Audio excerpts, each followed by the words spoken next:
Have you ever made a snap decision that felt absolutely 100% right in the moment, only to look back later and think, what was I thinking? I mean, who hasn't, right? We've all been there. Well, today we're going to dig into why that happens, using the incredible ideas from Daniel Kahneman's book, Thinking, Fast and Slow. It's a whole new way to understand your own mind. So, let's dive in. And to kick things off, I've got a little puzzle for you. Now, the only rule is don't overthink it. Seriously, just go with the very first answer that pops into your head. You ready? Okay, here it is. Remember, gut instinct only. A bat and a ball together costs $1.10. The bat costs exactly $1 more than the ball. So, how much for the ball? Got an answer? Lock it in. So, did you say 10 cents? If you did, hey, welcome to the club. That's the answer that just jumps out at pretty much everyone. It feels right, it's fast, it's intuitive, and it's totally wrong. Let's walk through it slowly. If the ball is 5 cents and the bat is $1 more than that, then the bat is $1.05. Add those together, $1.05 plus 5 cents is $1.10. That little jolt you might be feeling right now, that's your quick, confident brain getting tripped up. And that exact feeling is the key to this whole thing.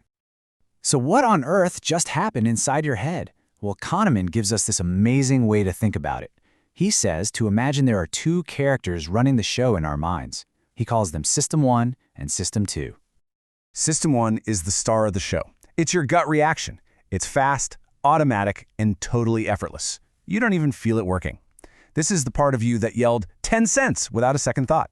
Then there's System 2.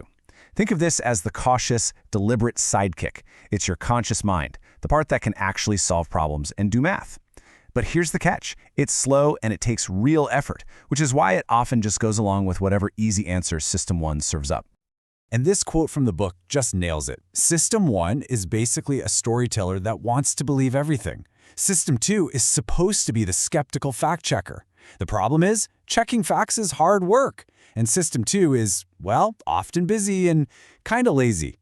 That laziness is exactly how we get fooled.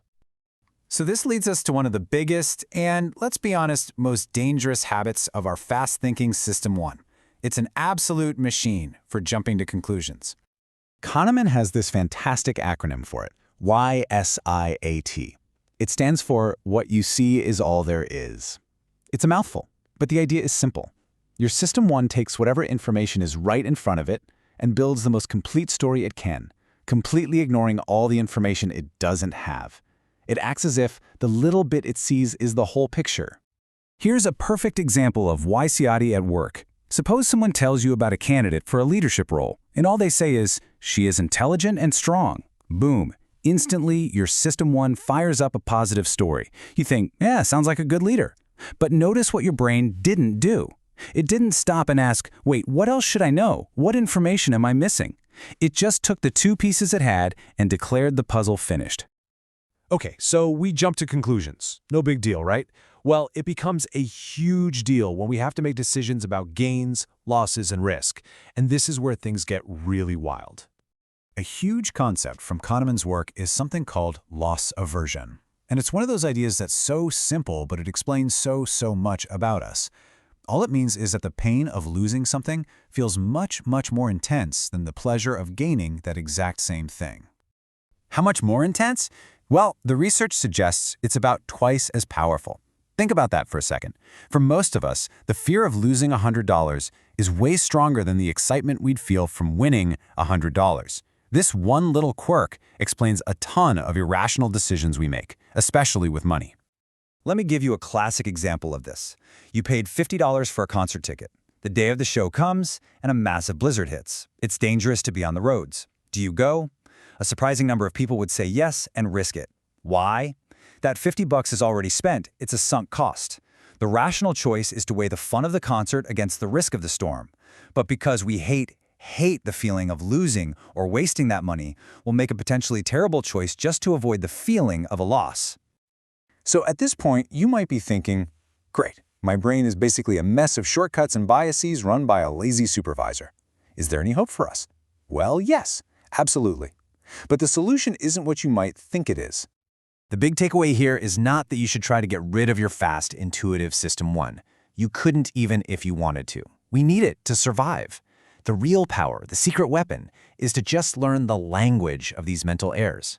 It's about being able to spot the situations, the mental minefields where your intuition is most likely to lead you astray. And here it is. This is your new toolkit for thinking more clearly. We have already covered the big ones, like the two systems, Wysiati, and loss aversion. But this new vocabulary also includes things like confirmation bias or the halo effect. Just being able to put a name on something, to say, that sounds like my brain is doing that Wysiati thing again. That's the first step. You can't fix a problem if you can't even diagnose it. And I'll leave you with this final, powerful question that's really at the heart of the book. If it's true that we are all walking around with these biases, and we're much better at spotting them in other people than in ourselves, then how do we improve? The real question becomes, who in your life can you trust to help you see your own blind spots? Who can you ask, hey, am I thinking fast right now when I should be thinking slow? Now that is something worth thinking about.